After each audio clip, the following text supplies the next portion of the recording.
हरे कृष्णा। आप सभी का हार्दिक स्वागत है आज का श्रीमद् भागवतम कथामृतम में। आइए हम मंगलाचरण से अपना प्रारंभ करते हैं।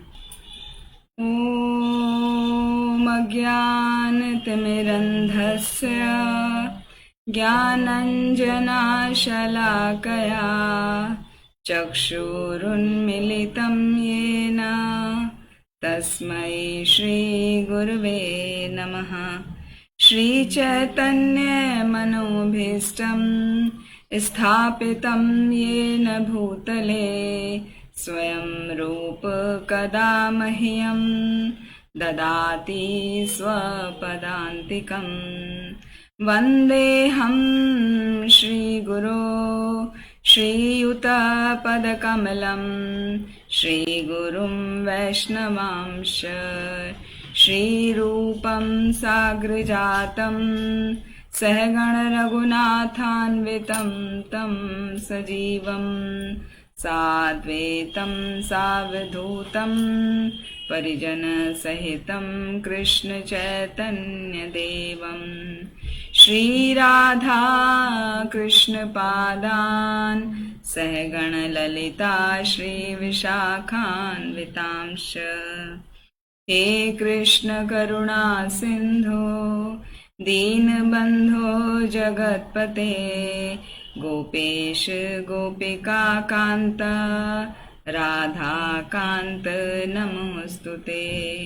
तप्त कांचन गौरांगी राधे वृंदावनेश्वरी वृषभानुसुते देवी प्रणमामि हरिप्रिये। वाञ्छाकल्पतरुभ्यश्च कृपा सिन्धुभ्य एव च पतितानां पावनेभ्यो वैष्णवेभ्यो नमो नमः। गुरुवे गौरचन्द्राय राधिकाय तदालये कृष्णाय कृष्णभक्ताय तद्भक्ताय नमो नमः। मूकं करोति वाचालं पङ्गुं लङ्घयते गिरिं यत्कृपातं हम वन्दे श्रीगुरुदीनतारणं परमानन्दमाधवं श्रीचैतन्येश्वरं। कृष्णाय वासुदेवाय देवकीनन्दनाय च नन्दगोपकुमाराय गोविन्दाय नमो नमः।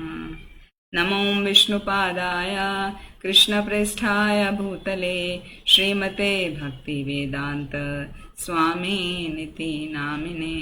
नमस्ते सारस्वते देवे गौरवाणी प्रचारिणे निर्विशेष शून्यवादी पाश्चात्य देशतारिणे। जय श्री कृष्ण चैतन्य प्रभु नित्यानंद श्री अद्वैत गदाधर शिवासादि गौर भक्त वृंद। हरे कृष्णा कृष्णा कृष्णा हरे हरे हरे राम राम राम हरे हरे। ओम नमो भगवते वासुदेवाय। ओम नमो भगवते वासुदेवाय। ओम नमो भगवते वासुदेवाय। नारायणं नमस्कृत्यं नरं चैव नरोत्तमं देवीं सरस्वतीं व्यासं ततो जयमुदीरयेत्। नष्टप्रायेषु भद्रेषु नित्यं भागवत सेवया भगवती उत्तमा श्लोके भक्तिर्भवति नैष्टिकीः। हरे कृष्ण। आप सभी का एक बार फिर से बहुत हार्दिक स्वागत है, हार्दिक अभिनंदन। हमारा षष्ठ स्कंद चल रहा है और जिसमें पिछली बार हमने पहला चैप्टर कवर किया था अजामिल की लाइफ हिस्ट्री या अजामिल की कथा। और पिछली बार हमने उसमें देखा था कि अजामिल एक बहुत ही उच्च कुल का, कान्यकुब्ज कुल का ब्राह्मण है, और वो किस तरह अपना बचपन में युवावस्था तक वो हमेशा पूजा पाठ करता था, वैदिक रीतियों का पालन करता था, सभी वैदिक नियमों का पालन करता था, अपने माता पिता की सेवा करता था, अपने पिता की मदद करता था हमेशा वैदिक जो रिचुअल्स होते हैं उनको पूरा करने में। लेकिन एक दिन उसने रास्ते में वापस लौटते हुए उसने जब देखा, गलत दृश्य देखा, तो उसके मन में वही समा गया और उसने उस वैश्या का संग करने का सोचा। तो उसके लिए उसने क्या किया, अपने जो पत्नी थी, सुंदर सुशील पत्नी, उसको घर से निकाल दिया, अपने माता पिता को घर से निकाल दिया और उस वैश्या को वो घर में लेकर आ गया, उससे विवाह किया। विवाह क्या किया, वो ऐसे ही उसके साथ में रहने लगा और पूरा जीवन उसने उसके साथ में बिता दिया। 88 वर्ष तक वो उसके साथ में रह रहा था। तो यहाँ पे जब ये सब उसकी कथा शुरू हो रही है, तब वहां पर सुखदेव गोस्वामी और परीक्षित महाराज का चर्चा चल रही है। परीक्षित महाराज ने पूछा था कि जो व्यक्ति अपने पापों से जो घिर जाता है, उनका जो कर्म का फल उसको भुगतना पड़ता है, उन पाप कर्म के फलों को किस तरह काटा जा सकता है। तब वहां पे सुखदेव गोस्वामी ने बताया था कि उसका 3 तरीका है जो हम अपने पाप के कर्म फल से बच सकते हैं। तो पहला तरीका बताया था कर्मकांड, जिसमें आता है प्रायश्चित की विधि। मतलब हम जो कोई कार्य कर रहे हैं, हमसे कोई गलती हो गई है तो उसका हम प्रायश्चित करें और उससे उसका नलिफाई हो जाता है, वो मतलब वो पाप कट जाता है। लेकिन वो पाप करने का जो इच्छा है मन में, वो बनी रहती है, वापस से कुछ समय के बाद वापस से वही गलती करते रहते हैं। तो वो कुछ कारगर उपाय नहीं है, उसका मतलब परमानेंट सॉल्यूशन नहीं है वो पापों से बचने का। फिर दूसरा उपाय उन्होंने बताया था ज्ञान कांड का मार्ग। तो ज्ञान कांड के मार्ग में क्या होता है, बहुत सारी रिचुअल्स करने पड़ते हैं, जैसे तपस्या का पालन करना होता है, ब्रह्मचर्य का पालन करना होता है, अपने मन को, इंद्रियों को कंट्रोल करना होता है, कुछ दान दक्षिणा करना होता है, हमेशा सत्य बोलना, पवित्रता का पालन करना, और कभी किसी भी जीव पर किसी प्रकार की हिंसा नहीं करना, अपने मन बुद्धि वाणी से भगवान का ध्यान करना। तो इतना सब जो नियम उसमें बताए गए ज्ञान कांड में, वो सब से भी हमारे जो पाप कर्म है वो नलीफाई होते हैं ना, कट जाते हैं। लेकिन उसमें क्या, उसकी तुलना करी गई है वेणु गुलमम एव अनलहा। जैसे कि वेणु जो मतलब बांस के जंगल में आग लग जाए तो वो पूरा बांस का जंगल जल के राख हो जाता है, लेकिन उसकी जो जड़ें हैं वो मिट्टी के नीचे रह जाती हैं, और जैसे ही अनुकूल परिस्थितियां आती हैं वो जड़ों से वापस से बांस के पौधे निकल आते हैं जो वृक्ष में परिवर्तित हो जाते हैं।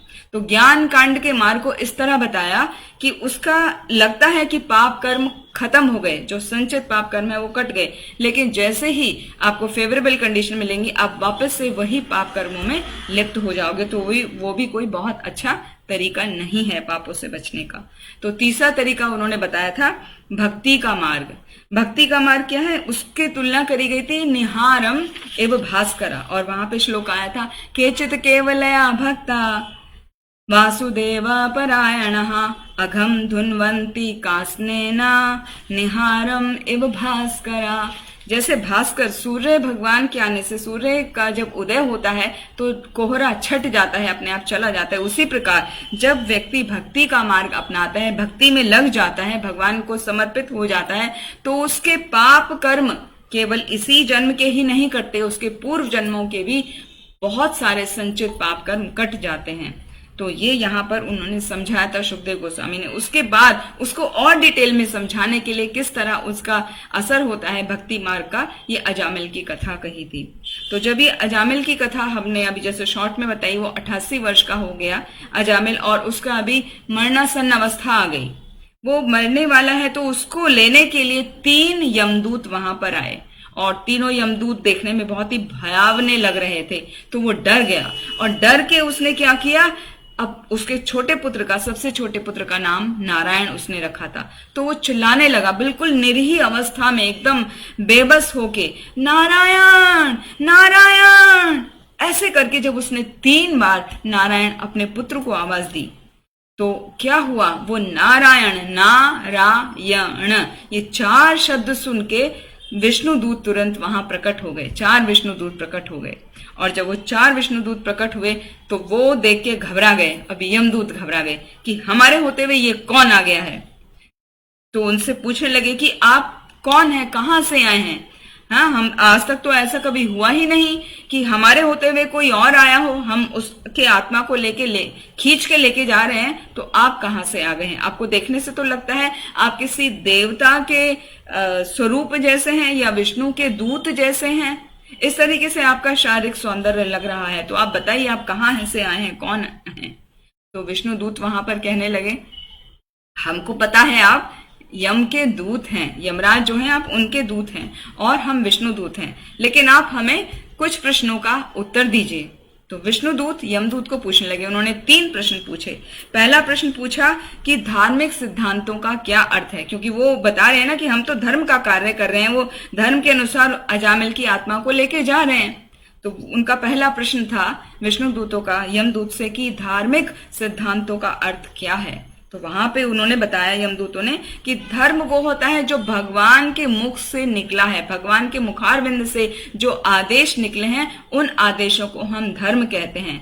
उनका पालन करना ही धार्मिकता है, और उसके विरुद्ध जो भी हम कार्य करते हैं, जो शास्त्र में बताया गया है, वो भगवान की वाणी के विरुद्ध जो भी बातें हैं वो सब अधर्म कहलाती है।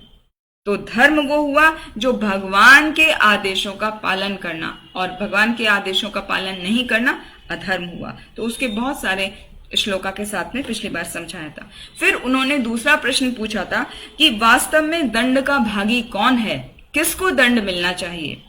तब यमदूतों ने उत्तर दिया था कि जो व्यक्ति पाप या पुण्य कर्म करता है उसके अनुसार उसको सुख या दुख प्राप्त होते हैं। तो इस तरीके से वो व्यक्ति जो भी कर्म कर रहा है उसके अनुसार उसको दंड का भागी होना पड़ता है। यदि उसने पाप किया है तो उसको दंड का भागी होना ही पड़ता है। और वहां पर बताया था 12 साक्षी हैं, वो थे सूर्य, अग्नि, आकाश, वायुदेव, चंद्रमा, दिन, रात, संध्या, 10 दिशाएं, जल, पृथ्वी और भगवान स्वयं जो वहां पे धर्मराज के रूप में हैं। तो इस तरह से 12 साक्षी बताए। यदि ये 12 साक्षी आपका कुछ भी बता देते हैं कि आपने उस वक्त यहाँ पर उस टाइम में ये पाप कर्म किया था, तो आपको उसकी सजा मिलती है। तो वास्तव में दंड का भागी कौन है? जिसने भी पाप कर्म किया है, चाहे कहीं भी छुपके करा हो, ये 12 साक्षी बता देते हैं, तो उसके अनुसार पाप का भागीदार उसको होना पड़ता है। फिर विष्णुदूत ने तीसरा प्रश्न पूछा था कि संसार में जो कर्म करने वाला व्यक्ति है, तो इस तरह से तो दंड का अधिकारी हो जाता है, तो क्या कुछ ऐसा नियम है कि केवल कुछ ही व्यक्तियों को दंड दिया जाएगा और कुछ को नहीं, कुछ गिने चुनों को ही दंड देंगे? तो यमदूतों ने कहा कि ऐसा नहीं है, जो भी पाप कर्म करता है उसको दंड भुगतना ही पड़ेगा, कुछ को मिलेगा कुछ को नहीं मिलेगा, ऐसा नहीं है। फिर वहां पे उन्होंने एक श्लोका के साथ में बताया था कि न ही कश्चित क्षणमपि जातु तिष्ठत्य अकर्मकृत कार्यते ह्यवशः कर्मा गुणे स्वाभाविक ही बलात्। ये भगवत गीता का सिमिलर श्लोक है। तो इसका मतलब है कि हर व्यक्ति हर क्षण कोई ना कोई कार्य कर रहा होता है, क्योंकि बिना काम किए, बिना कार्य किए कोई रह ही नहीं सकता। तो जो वो अपने स्वभाव, अपनी प्रकृति के अनुसार जो भी कार्य करता है, उसके अनुसार उसको उसका फल मिलता है। तो इस प्रकार संसार का प्रत्येक व्यक्ति कभी ना कभी दंड भोगता ही है। तो दंड का भागीदार हर कोई होता है अपने अपने कर्मों के अनुसार। यदि उसके सात्विक गुण ज्यादा है तो उसको कम दंड मिलेगा, यदि उसने पाप कर्म किया है तो थोड़ा किया होगा। लेकिन छोटा मोटा कभी भूल चूक से भी हमसे गलती हो जाती है जो हमको नहीं पता चलता। तो जो भी हम पाप करते हैं, कोई भी कार्य करते हैं, उसमें छोटा मोटा हो जाता है, तो पाप का अधिकारी हर कोई होता है। जैसे कि हम देखते हैं कि बड़े बड़े बहुत रिच पर्सन हैं या बहुत अच्छी फैमिली में जन्मे हैं, उनको भी कष्ट आते हैं, उनको भी शारीरिक कष्ट आते हैं। तो वो क्यों है? वो इसीलिए कि कुछ ना कुछ कहीं ना कहीं मिस्टेक सबसे हो जाती हैं। तो इस प्रकार ये उन्होंने बताया कि दंड का भागी हर कोई होता है, लेकिन कोई कम, कोई ज्यादा, कोई पहले, कोई बाद में, उनके अपने स्वभाव के अनुसार जैसा जैसा वो करते हैं। तो इस तरह से जब बातचीत चल रही थी, फिर बाद में अब विष्णु दूत बताने लगे, यहां तक तो यमदूतों ने बताया था पिछली बार, अब ये विष्णु दूत उनको बताने लगे कि ऐसा है, देखिए आप जो ये अजामिल को लेने के लिए आए हैं, अजामिल वास्तव में अपने पापों से पूरी तरह बरी हो चुका है। बरी हो चुका है मतलब उसके सारे संचित पाप कर्म कट चुके हैं। क्यों कट चुके हैं? क्योंकि उसने भगवान नारायण के नाम का जप किया, कीर्तन किया। हालांकि उसने अपने पुत्र को पुकारा, लेकिन वो बहुत ही असहाय अवस्था में जो उसने नारायण पुकारा, तो भगवान ने उसको अपना नाम सुन के समझ के लिया कि ये मेरे ही नाम का कीर्तन कर रहा है, ये मुझे ही बुला रहा है। तो यहाँ पे एक छोटी सी हमें टीचिंग मिलती है कि यदि हम अपने परिवार में अपने बच्चों का नाम भगवान के नाम पर रखते हैं, तो ये हो सकता है अंत समय में हमें भगवान ना याद आए तो अपने बच्चे याद आते हैं। हाँ, तो उस समय आपने यदि भगवान का नाम पे रखा होगा तो वो भगवान का नाम आपके मुख पर आ जाएगा। तो इसीलिए वो एक रीजन है जो पहले ये फॉलो होता था और आजकल मॉडर्न सोसाइटी में उसको मतलब आउटडेटेड करके अभी कोई नहीं रखता है। तो वो ठीक नहीं है, ये रखना चाहिए क्योंकि ये हमारे भी उद्धार का कारण है और उसको जो भी कोई बुलाएगा उस सब के पाप कर्म कटते चले जाते हैं जाने अनजाने में। तो ये किस प्रकार होता है उसका बताया कि यदि कोई भगवान का नाम एक बार भी पवित्र मन से ले ले तो वो जितने पाप कर्म पूरा अपना जीवन में नहीं कर सकता, उससे भी अधिक पाप कर्मों को काटने की शक्ति होती है एक भगवान के शुद्ध नाम में। अभी जो शुद्ध नाम क्या है वो क्या है? एक्चुअली जब हम भगवान का नाम लेते हैं तो उसकी 3 अवस्थाएं होती हैं। पहली होती है नाम अपराध, दूसरा नाम आभास और तीसरा शुद्ध नाम। तो ज्यादा करके हम जो भी भगवान का नाम जपते हैं हम सब नाम अपराध वाली ही स्थिति में होते हैं। तो नाम अपराध का मतलब कैसे? हम भगवान का नाम भी जप रहे हैं, साथ में कोई काम भी कर रहे हैं, साथ में हमारे माइंड में कुछ प्लानिंग भी चल रही है, हमें आगे क्या करना है, या हम कुछ पास्ट के बारे में सोच रहे हैं। तो वो सब जो आता है वो नाम अपराध में आ जाता है। भले ही हम जप माला पे जप रहे हो सकता है, या हम बिना जप के भी जप रहे हो, हमारे मन में वो चल रहा है, लेकिन हमें खुद को अपनी स्थिति समझनी चाहिए। वो कोई और आपके मन की स्थिति को नहीं समझ सकता। हर कोई अपने मन की स्थिति को स्वयं जानता है कि हम भगवान का नाम किस तरह से ले रहे हैं। वो नाम आभास में ले रहे हैं कि नाम अपराध में ले रहे हैं। तो यदि वो नाम अपराध वाले स्टेज में ले रहे हैं तो उसका उतना अधिक फल नहीं होता। यहाँ पे अजामिल ने भगवान का नाम लिया, नारायण का नाम लिया, हालांकि वो अपने पुत्र को बुलाया, लेकिन वो था क्या था? नाम आभास था। वो किसी भी तरह अपराध नहीं था, अपराध से वो विहित था, मतलब अपराध नहीं था उसमें। तो जब उसने भगवान का नाम लिया तो वो नाम आभास की स्थिति में होते हुए भगवान ने उसको स्वीकार किया। और जब भगवान सुनते हैं कि कोई भक्त मेरा नाम पुकार रहा है तो भगवान क्या करते हैं? वो तुरंत तैयार हो जाते हैं कि कैसे मैं इस भक्त की रक्षा करूं, किस तरह मैं इसको प्रोटेक्ट करूं। तो ऐसा जब होता है तो भगवान की उसको कृपा मिल जाती है।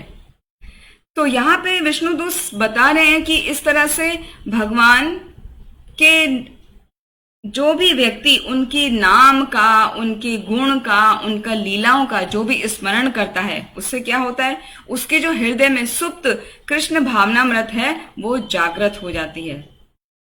हाँ, इसका बहुत सुंदर श्लोक आया है, शृण्वतां स्वकथा कृष्ण पुण्य श्रवण कीर्तन हृदयंतः स्थो ह्यभद्राणि विधुनोति सुहृत् सताम।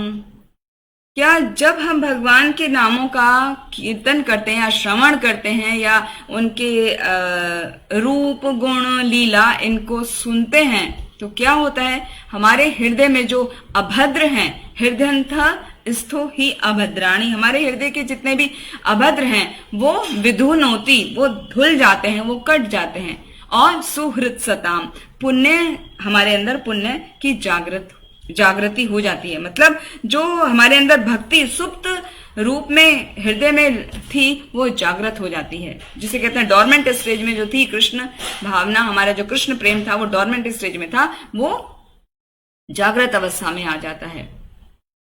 तो साथ में भगवत गीता में जैसा समझाया गया है, इसी के कंटेक्स्ट में आता है, ये शाम तुंतगतम पापम जनानाम पुण्य कर्मणाम ते द्वंद्व मोह निर्मुक्ता भजन्ते माम दृढ़ व्रतः। हाँ, ये शाम त्वंत गतम पापम। कौन भगवान का नाम जप सकता है, उसमें दो कंडीशन बताई हैं। या तो त्वंत गतम पापम, जिसके सारे पाप कट गए हों, वो भगवान का नाम जप सकता है। या फिर जनानाम पुण्य कर्मणाम, जिसने इस जन्म में और पूर्व जन्मों में भगवान का बहुत नाम लिया है, बहुत हृदय के साथ में, बहुत मन लगा के, तो वो व्यक्ति भगवान का नाम जप सकता है इस जन्म में। तो भगवान का नाम जपने का दो कंडीशन है, जिसके सारे पाप कट चुके हों, और जो इस जन्म में ही नहीं, पिछले जन्म में भी जिसने भगवान का नाम निरंतर लिया हो, वो ही भगवान के नाम का जप कर सकता है। भगवान के नाम का जप करना भी आसान नहीं है। आप खुद इस बात को महसूस करते होंगे, देखा होगा, कुछ को हम कहते हैं कि भगवान का नाम जप करो, तो वो मना कर देते हैं कि हम नहीं जपेंगे, क्या रखा है नाम में, ये फालतू की बात है। तो क्योंकि उनके पाप अभी कटे ही नहीं हैं, या उन्होंने कुछ पुण्य कर्म किए ही नहीं है, तो वो स्वीकार कर ही नहीं पाते। भगवान के नाम को वही स्वीकार कर पाते हैं जिनके पुण्य कर्म उतने संचित हो जाते हैं जिससे वो पाप कर्म नलिफाई हो जाए, तभी भगवान का नाम वो जप सकता है। तो इस तरह से ये सब अभी विष्णु दूत बता रहे हैं उनको, यमदूतों को, कि ये जो अजामिल है इसके सारे पाप कर्म कट चुके हैं। तो अभी आप इसको अपने स्वामी यमराज के पास ले जाने का प्रयास मत करो, क्योंकि भगवान का नाम लेने से इसके जितने भी पाप थे वो सब तुरंत उसी क्षण वो मुक्त हो गया। चाहे आगे बताया गया है कि भगवान के नाम को किसी भी रूप में लें। बहुत सुंदर श्लोक आता है, सांकेत्यम परिहास्यम वा स्तोभम हेलनम एव वा वैकुंठ नाम ग्रहणम अशेष अगहरम विदु। सांकेत्यम मतलब भगवान का नाम जब कर रहे हैं हम संकेत के रूप में, किसी को इशारा करने के रूप में हम बता रहे हैं। देखो वो आ गए हरे कृष्णा वाले, वो भी सांकेतिक रूप में हो गया। या परिहास्यम, किसी का मखौल बना रहे हैं, मजाक बना रहे हैं, ओ हरे कृष्णा क्या है ये, हाँ किसी भी तरह मतलब मखौल बना रहे हैं, उनका हंसी कर रहे हैं, तो उस रूप में यदि कोई भगवान का नाम लेता है। या फिर स्तोभम, मनोरंजन के रूप में, कि चलो हम कीर्तन कर रहे हैं तो बहुत हमें आनंद आ रहा है, तो मनोरंजन के रूप में वो भगवान का नाम ले रहा है। या हेलनम वा, हेलनम मतलब उपेक्षा करने के लिए, उपेक्षा कर रहा है, उपेक्षा करते करते नाम ले रहा है, तो क्या होता है, वैकुंठम नाम ग्रहणम, जो भगवान के नाम को की कीर्तन को ग्रहण करता है, अशेष अगहरम विदुहु, उसके जितने भी पाप होते हैं, भले ही वो कितने ही क्यों ना हो, असीम क्यों ना हो, असीम मतलब जिसकी कोई सीमा ना हो, उतने पाप हो, तो वो सभी तुरंत उसी क्षण समाप्त हो जाते हैं। फिर बताया आगे, पतितः स्खलितः भग्नः संदष्टः तप्त आहता हरि इति अवशेन आहा पुमान ना अर्हति यातना। इसका मतलब है पतितः, ध्यान से सुनिएगा, पतितः मतलब यदि कोई व्यक्ति छत से गिरते हुए या कहीं से ऊंचाई से गिर रहा है, ऊपर चढ़ा, वो ट्रैकिंग के लिए गया और वहां से गिर गया, हाँ पतितः ऊंचाई से गिरना, या स्खलितः फिसल के गिर गया, हाँ स्लिपरी हो रहा है वो गिर गया, लेकिन गिरते वक्त उसके मुंह से क्या निकला, ओ कृष्णा गोविंदा हरि, जिस भी नाम से आप बुलाएं, मतलब भगवान का नाम कोई भी होना चाहिए। तो जो ऐसे बुला रहा है गिरते वक्त या फिसलते वक्त, या किसी की हड्डी टूट गई, सपोज वो रोड पे जा रहा है, हाँ रोड एक्सीडेंट हो गया तो उसकी हड्डी टूट गई, या उसकी रोड एक्सीडेंट में मृत्यु भी हो गई, या संदंष्टः मतलब उसको सांप ने काट लिया, किसी जहरीले कीड़े ने काट लिया उसको, या तप्त मतलब उसको हाई फीवर हो गया, हाई फीवर के कारण उसकी मृत्यु हो गई, तो जल रहा है उसका पूरा शरीर, तब वो कृष्णा कृष्णा ऐसे चिल्ला रहा है। या आहत, वो किसी प्रकार घायल हो गया, लाइक रोड एक्सीडेंट में, तो हरि इति अवशेन आहा पुमान ना अर्हति यातना। यदि इन सब स्थितियों में वो एक बार भी भगवान का नाम लेता है, गिरते वक्त, फिसल के वक्त, उसको हड्डी टूट गई तब, हाँ या उसको सांप ने काटा, ये नहीं कि हम किसी और का अरे तुम्हारी वजह से हो गया, इसकी वजह से, वो नहीं, अब बस कृष्णा को याद करता है, कुछ भी कृष्णा कृष्णा कृष्णा माधवा नारायणा जो भी आप कहें, तो जब वो इस प्रकार भगवान का नाम बहुत ही हृदय से कार्त, हाँ भाव से लेता है, तो क्या होता है, उसके सभी जो पाप होते हैं वो तुरंत कट जाते हैं और वो व्यक्ति कहां पर जाने के योग्य हो जाता है, वो भगवान के धाम जाने के योग्य होता है, जाता नहीं है, योग्य बनता है। उसके अगले लाइन में बताया ना, हरेति अवशेन आहा पुमान न अर्हति, वो नरक की यातनाओं को नहीं भोगता किसी भी प्रकार, तो वो अपनी नरक की यातनाओं से बच जाता है। तो फिर आगे बताया, बहुत सुंदर श्लोक है अगला वाला, गुरुणाम च लघूनाम च गुरुणी च लघूनि च प्रायश्चित्तानि पापानाम ज्ञात्वोक्तानि महर्षिभिः। इसका क्या अर्थ है? बहुत अच्छा है। गुरुणी च लघुनी च, या तो हमने कोई बड़ा पाप किया है या छोटा पाप किया है। गुरुणी मतलब बड़ा और लघुनी मतलब छोटा। हाँ, तो गुरुणी च लघु, गुरुणाम च लघुनाम च गुरुणी च लघुनी च प्रायश्चित्तानाम पापानाम। तो प्रायश्चित कैसा करना होता है? गुरु पाप किया है मतलब भारी पाप किया है तो आपको भारी प्रायश्चित करना होता है, और लघु छोटा सा पाप किया है, हल्का सा पाप किया है तो उसका छोटा सा प्रायश्चित करके काम चल जाता है। हाँ, ज्ञातोक्तानि महर्षि, लेकिन महर्षि लोग बोलते हैं प्रायश्चित से, अभी जैसे पहले बताया था, प्रायश्चित से पूरा पाप नहीं करता। तो वो पूरा पाप कैसे करता है? केवल हरे कृष्ण कीर्तन करके ही पाप कट सकते हैं, उन पाप कर्मों का प्रभाव खत्म हो जाता है। जैसा कि भगवत गीता में एक जगह समझाया गया है, यम यम वापि स्मरण भावम त्यजन्ते अन्ते कलेवरम तम तमेवेति कौन्तेया सदा तद्भाव भावितः। यम यम वापि स्मरणम भावम, जो जो भाव का हम स्मरण करते हैं, कब? त्यजन्ते अन्ते कलेवरम, शरीर को छोड़ते वक्त हमारे हृदय में, हमारे मन में, हमारी बुद्धि में जो जो भाव आता है, त्यजन्ते अन्ते कलेवरम तम तम एवेति कौन्तेया। हे कुंती पुत्र कौन्तेया, भगवान कृष्ण अर्जुन को बता रहे हैं, तम तम एवेति, वो वैसा ही वैसा भाव प्राप्त करता है। तम तम एवेति कौन्तेया सदा तद भाव भाविता, वो उसी उसी भाव को प्राप्त करता है, वो जिस जिस भाव का उसने स्मरण किया है मरते वक्त। तो जो शरीर छोड़ते वक्त हमारा स्मरण होता है वो वही होगा जिसका हमने सारा जीवन चिंतन किया है।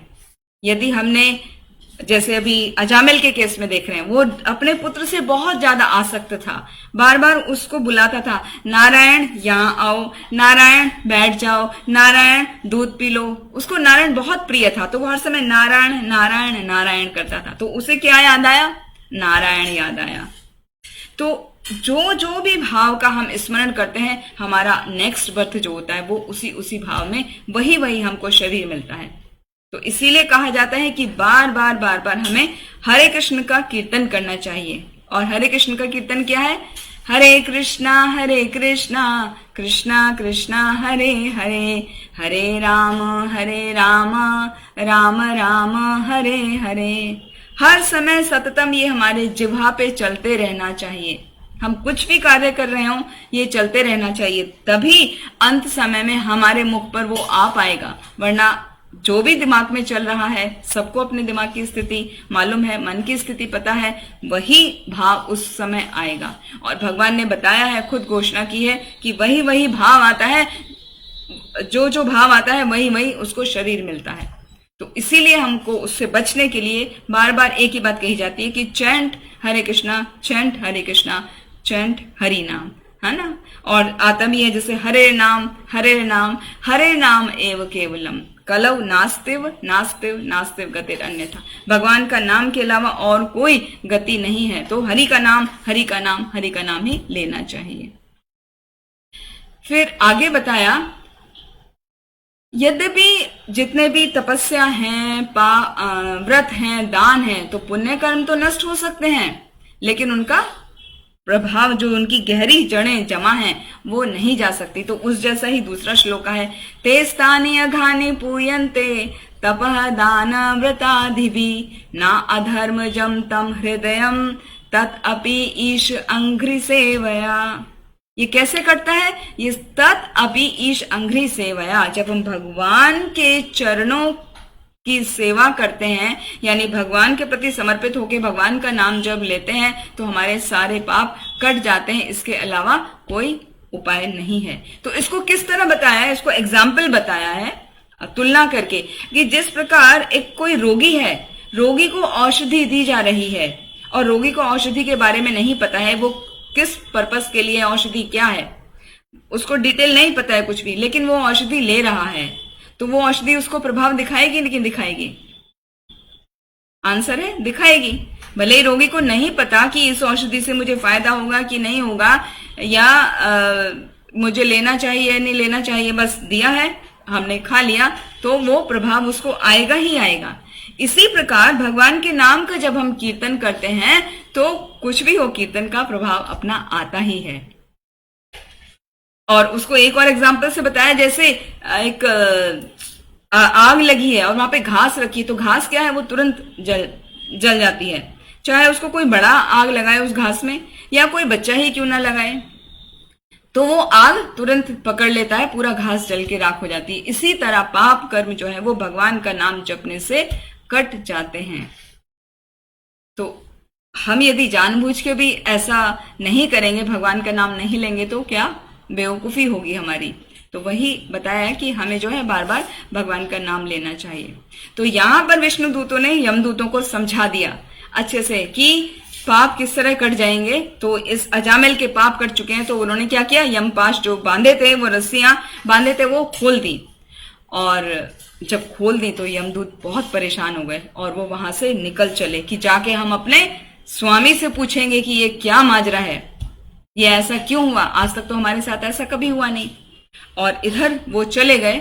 अभी अजामिल ने देखा कि ये जो भयावह 3 व्यक्ति थे ये तो चले गए, यहां से गायब हो गए, और ये जो 4 इतने सुंदर उनका आकार है, इतने सुंदर देखने में लग रहे हैं, प्रतीत हो रहे हैं, इन्होंने मेरी रक्षा करी है। उन जो भयावह लोग दिख रहे थे वो यमदूत थे, उसे नहीं पता वो यमदूत हैं, वो विष्णु दूत हैं। अजामिल को कुछ नहीं पता, उसे पता है कि वो बहुत अगली हैं और ये बहुत ब्यूटीफुल है, बहुत सुंदर है। तो इन लोगों ने मुझे उनसे बचाया। तो उसका क्या हुआ, हृदय बहुत ही ग्रेटिट्यूड से भर गया है ना, उसका मन करा कि मैं बार बार उनको प्रणाम करूं।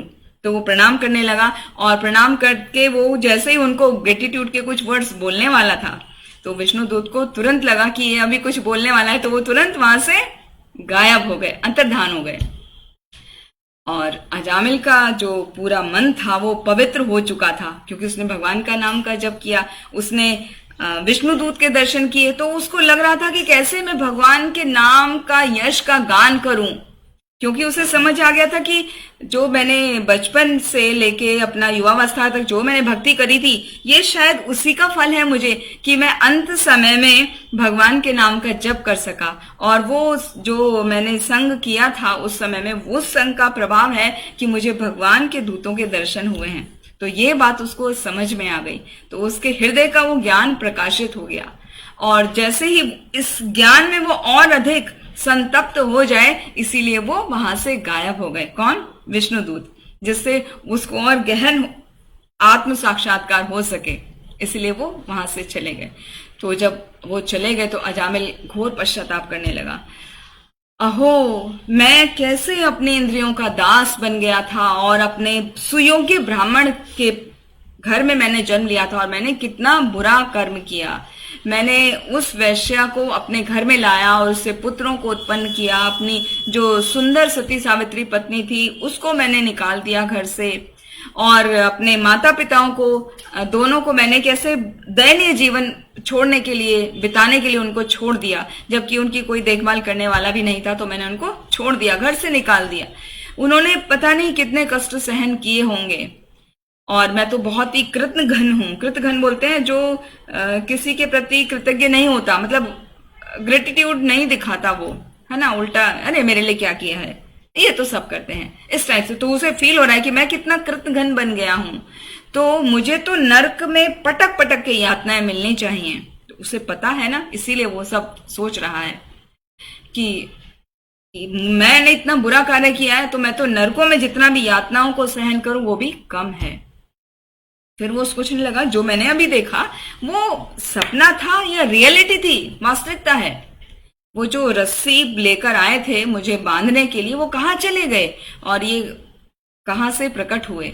तो वो सब सोचते सोचते फिर मतलब उसका विचार चल रहे हैं, कभी इधर कभी उधर, कभी कभी वो सोचता उनके बारे में, कभी सोचता अपने बारे में, मैं कितना विश्वासघाती हूँ, मैंने अपनी कुल की परंपरा का विनाश कर दिया है, मैं तो जीता जागता पाप का पुतला हूँ, और मैंने किसी प्रकार की सेवा नहीं करी अपने परिवार की, भगवान की। लेकिन भगवान की कृपा से मेरी बुद्धि अब लौट आई है, तो अब मैं क्या करूंगा, अब मैं भगवान के नाम का जप करूंगा और अपने वापस से इस संसारी जो जीवन है उसमें नहीं लगूंगा, इस अज्ञान के अंधकार में मैं वापस नहीं गिरूंगा। उसको इस बात का पूरा एहसास हो गया था।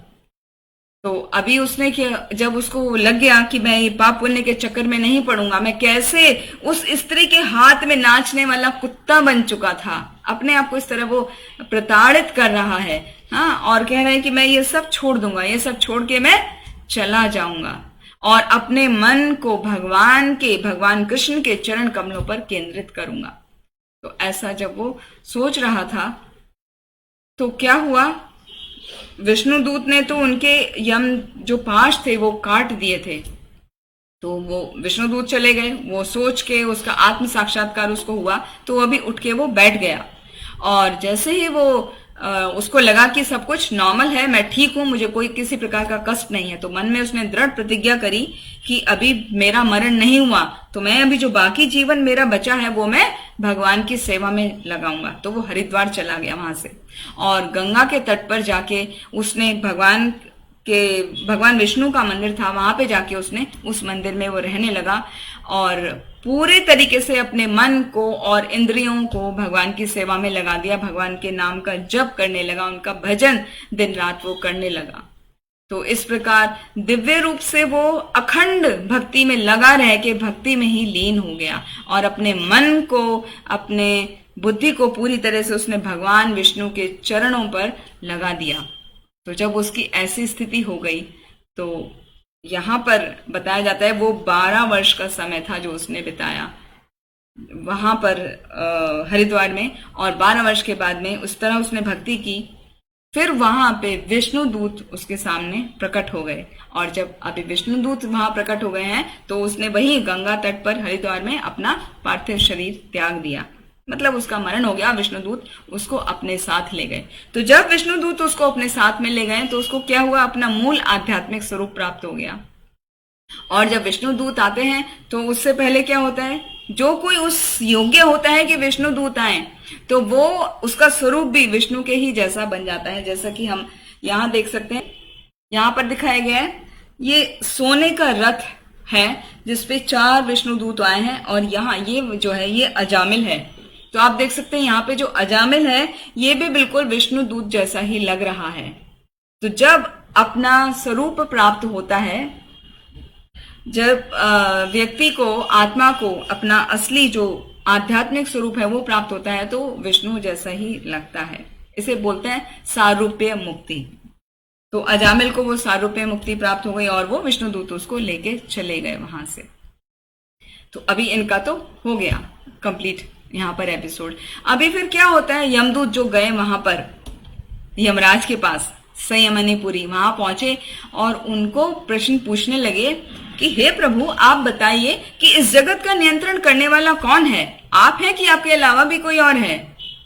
हाँ, और आप ये बताइए दंड और जो पुरस्कार दिया जाता है, जो मतलब पनिशमेंट दिया जाता है, जो रिवॉर्ड दिया जाता है, तो वो एक ही तरह के लोग को देना चाहिए तो ठीक है। यदि आपके अलावा भी कोई ऐसा है जो निर्णायक है आपके अलावा, तो क्या होगा, वो हमेशा जो फैसले हैं वो रद्द कर दिए जाएंगे, क्योंकि एक कहेगा कुछ और दूसरा कहेगा कुछ, तो रिजल्ट क्या होगा, वो नलीफाई हो जाएगा, तो उसमें तो कुछ फायदा नहीं होगा ना। तो ऐसा नहीं होना चाहिए। तो हालांकि ये जगत बहुत बड़ा है तो उसमें असंख्य जीवात्माएं हैं और उनका न्याय करने के लिए बहुत सारे न्यायाधीश होने चाहिए, लेकिन जो सर्वोच्च सत्ता है, मतलब जो ओवरऑल कंट्रोलर है, वो तो एक के हाथ होनी चाहिए। तो हम तो अभी तक इसी भूल भुलैया में थे कि आप ही सर्वोच्च न्यायाधीश हैं और हम तो आप ही के अंडर में काम कर रहे हैं, तो आप जो कहेंगे हम आप ही के आदेश का पालन कर रहे हैं। लेकिन आज हमें ऐसा लगा कि वो 4 महापुरुष पता नहीं कहां से प्रकट हो गए और उन्होंने आपके भी आदेशों की अवहेलना कर दी, और हमने जो रस्सियां यमपाश से उसको बांधा था उसने उन्होंने वो रस्सियां भी काट दी और वो साथ में बताने लगे कि वो अजामिल ने तो नारायण नाम का उच्चारण किया है, भगवान के पवित्र नामों का जपा है, और साथ में अजामिल को बोल रहे हैं तुम डरो मत, हम आ गए हैं ना। तो हमें तो ऐसा लग रहा है हे स्वामी कि ये समस्या क्या है, आप वास्तव में सबके जो नियंता है, सबके सर्वोपरि हैं कि आपके अलावा भी कोई और है, हमारा जरा मार्गदर्शन करिए। ऐसा करके यमदूत उनको पूछने लगे यमराज को, क्योंकि उनको बहुत क्रोध आ रहा था।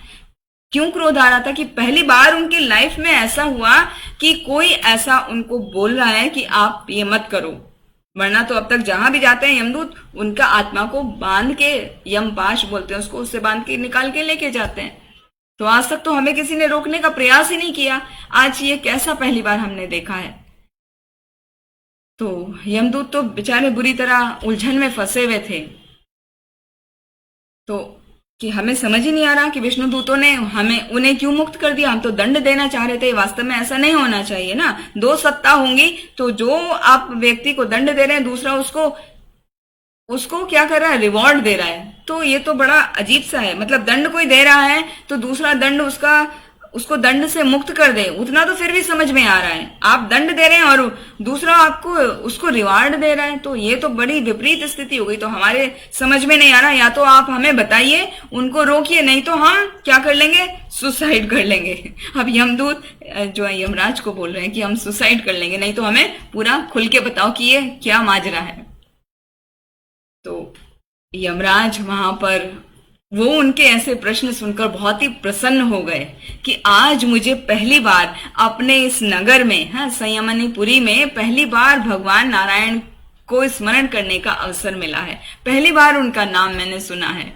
तो वो बताने लगे कि वास्तव में हे मेरे प्रिय सेवकों, ऐसे बोले, हे मेरे प्रिय सेवकों, तुम मुझे ईश्वर मान रहे हो, मैं ईश्वर नहीं हूं। हाँ, मैं और मेरे जैसे जो बाकी सभी देवता हैं, देवी देवता हैं, उनके ऊपर भी एक परम नियंता, एक कंट्रोलर हैं, जिनको नारायण कहा जाता है। तो वो नारायण हैं, वही हर चीज को कंट्रोल करते हैं। और जो वो कंट्रोल करते हैं वो इस प्रकार कंट्रोलर होते हैं, जैसे भगवत गीता में बताया, मत्तः परतरम नान्यत् किंचित अस्ति धनंजया मयि सर्वम इदम प्रोतम सूत्रे मणि गणा इव। इसका मतलब क्या है, जिस प्रकार माला में मोती होते हैं तो वो मोती सब एक ही धागे से बंधे होते हैं, सूत्रे मणि गणा इव। या फूलों की माला है तो बहुत सारे फूल हैं, लेकिन वो सारे फूल एक ही धागे में पिरोए गए हैं। तो उसी प्रकार ये जितने भी हैं देवी देवता हैं, या मैं हूं, बाकी जितने भी हैं, हम सबके कंट्रोलर एक हैं, जो विष्णु हैं, जो कृष्ण हैं, तो हम सबके वो कंट्रोलर हैं। और इसको आप इस प्रकार भी समझ सकते हैं कि जिस प्रकार हमारे शरीर में नेत्र हैं, नेत्र से हम पूरे शरीर को देख सकते हैं, लेकिन शरीर के अंग थोड़ी आंखों को देख सकते हैं। क्या शरीर के अंग आंखों को देख सकते हैं? नहीं, आंखें सबको देख सकती हैं। तो इसी तरह जो भगवान हृदय में निवास करते हैं वो नेत्रों की तरह हैं, और हम जीवात्माएं उनको नहीं देख सकती, वो हमें देख सकते हैं। तो इस तरह से वो उनको एक्सप्लेन करने लगे। फिर बताया कि जो भगवान विष्णु हैं, जो कृष्ण हैं, नारायण हैं, वो वास्तव में पूर्ण पुरुषोत्तम भगवान हैं। वो पूरी तरह स्वतंत्र हैं, उनको किसी आदेश की आवश्यकता नहीं है। जैसे ईशोपनिषद में आता है ना, ओम पूर्णमदः पूर्णमिदं पूर्णात् पूर्णमुदच्यते पूर्णस्य पूर्णमादाय पूर्णमेवावशिष्यते। भगवान नारायण जो है वो पूर्ण है, भगवान कृष्ण जो है वो पूर्ण है, उनसे जो भी चीज निकलती है वो सभी पूर्ण होती है। और इतना सारी जितना भी कुछ उनसे निकलता है वो सभी पूर्ण है, फिर भी वो कभी भी अपूर्ण नहीं होते, वो सभी पूर्ण होते हैं। तो इस तरह उनका ग्लोरिफिकेशन कर रहे हैं, भगवान नारायण को ग्लोरीफाई कर रहे हैं, यमदूतों को बता रहे हैं। और उनके समान जो भी व्यक्ति दिखता है वो उन्हीं के दूत होते हैं। तो उनमें भी वैसे ही गुण होते हैं जैसे कि भगवान नारायण में या विष्णु में। और वो क्या करते हैं, उनका कार्य है, जो भी व्यक्ति भगवान का नाम का जप करता है वो वहां पर पहुंच जाते हैं। उनकी प्राकृतिक आपदाओं से, जैसे भूकंप आ गया, हाँ साइक्लोन आ गया, या बड़ा बड़ा टाइड्स आ गया, तो इस टाइप से उनकी रक्षा भगवान स्वयं करते हैं। तो वो सब रक्षा करने के लिए विष्णु दूत आते हैं।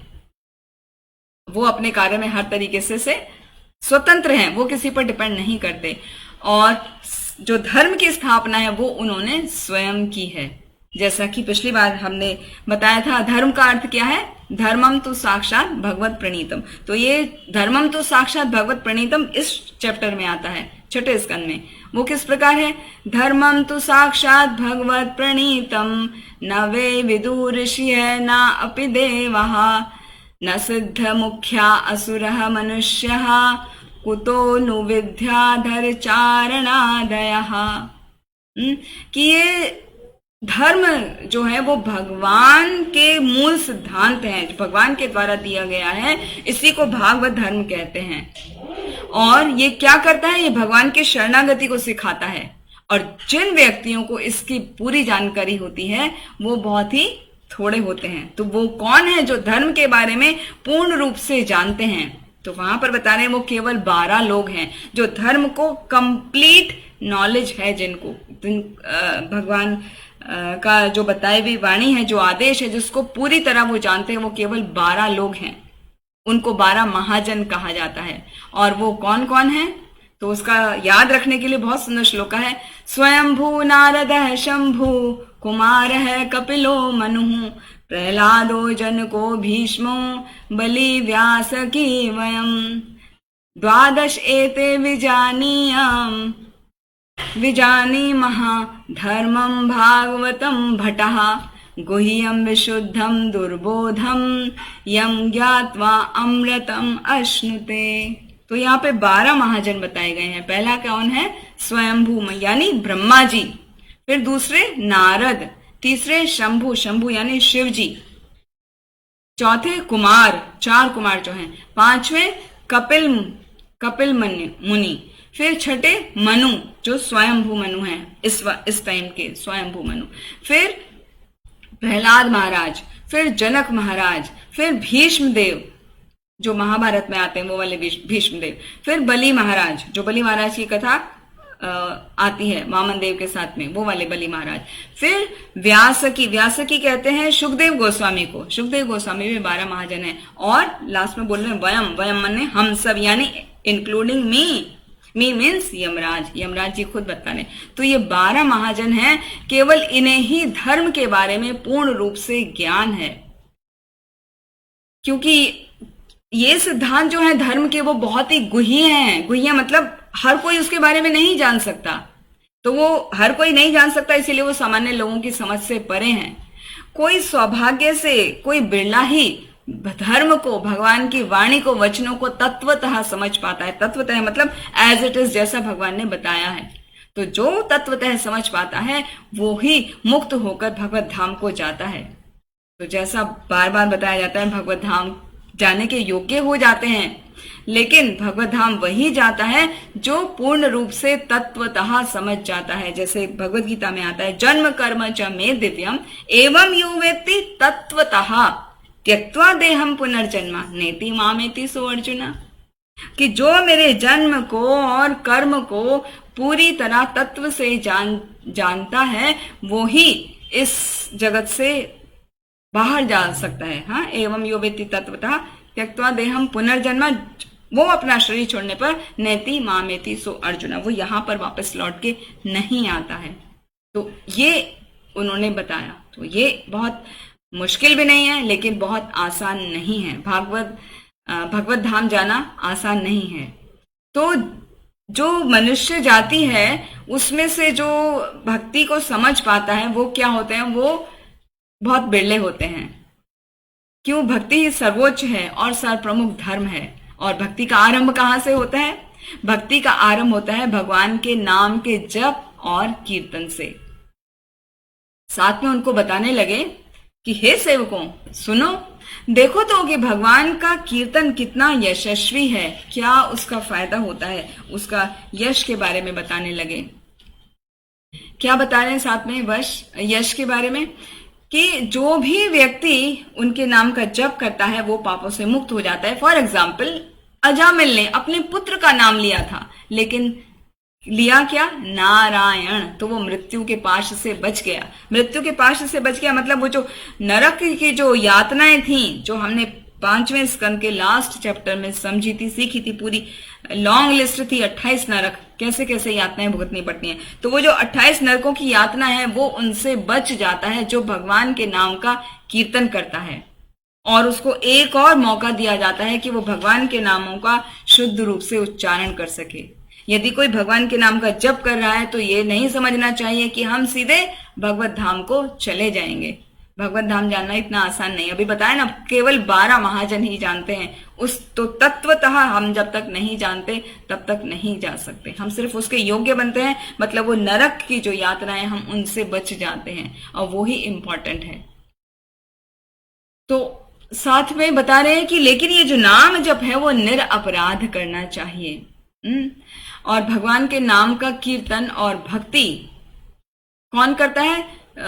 वो लोग जो मेरे अधिकार के क्षेत्र से बाहर हैं, मतलब जो भगवान के नाम का जप कर रहे हैं, तो ऐसे जनरली वो लोग पाप नहीं करते हैं।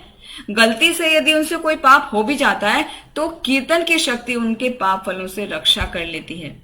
तो आप इस बात को हमेशा ध्यान रखो। ये यमदूत को बता रहे हैं, यमराज, कि हमेशा ध्यान रखो कि जो भी ऐसे भगवत भक्त हों जो भगवान के नाम का जप करें, उनके पास कभी मत जाना। मैं तो क्या, स्वयं ब्रह्मा जी भी, और यहां तक कि काल आ जाए तो वो भी उनको दंडित नहीं कर सकते। तो मेरे पास तुम उन्हीं व्यक्तियों को लाना जो भगवत विरोधी हैं, जो भगवान के अगेंस्ट है, भगवान के बारे में सुनना नहीं चाहते, उनको नहीं मानते, जो भगवत विरोधी हैं, उन्हीं को मेरे पास लेकर आना। जिन्हें भगवान के चरण कमलों का चरणामृत ग्रहण करने का कोई इच्छा नहीं है, उसमें कोई श्रद्धा नहीं है, तो ऐसे व्यक्तियों को मेरे पास लेके आना। जो भक्तों का संग नहीं करते और भौतिक जीवन के सुख भोग को ही अपने जीवन का परम लक्ष्य मान लेते हैं, उसी में पारिवारिक जीवन में वो आसक्त बने रहते हैं, तो ऐसे लोगों को तुम मेरे पास लेकर आना। तो वहां पे जब बता रहे, साथ में बता रहे हैं कि भगवान वास्तव में रहते कहाँ हैं, हाँ, जो ये समझे कि किन को लाना है किन को नहीं लाना। तो वहां बता रहे जो भगवान के नाम का कीर्तन करता है उनको मत लाना। तो भगवान का फिर वो पूछने लगे कि भगवान के नाम का कीर्तन क्या है, कैसे है, उसको कैसे समझे। तो वहां पर नारद जी बताते हैं, वो दूसरे रेफरेंस में आ रहा है, ना अहम तिष्ठामि वैकुंठे ना योगी नाम हृदयेषु वा यत्र गायन्तो मद्भक्ता तत्र तिष्ठामि नारदा। कि भगवान स्वयं बता रहे हैं कि मैं वैकुंठ में निवास नहीं करता हूं और ना ही योगियों के हृदय में वास करता हूं। मैं कहाँ रहता हूं? मैं वहां रहता हूं जहां मेरे भक्त मेरे नाम को गाते हैं, प्रेम पूर्वक उसको गाते हैं, गायंती गाते हैं, उच्चारण करते हैं, कीर्तन करते हैं, मैं वहां रहता हूं। तो इसका कहने का मतलब यह है कि भगवान का कीर्तन करना कितना पवित्र है। इस तरह से हम भगवान से कनेक्ट हो जाते हैं।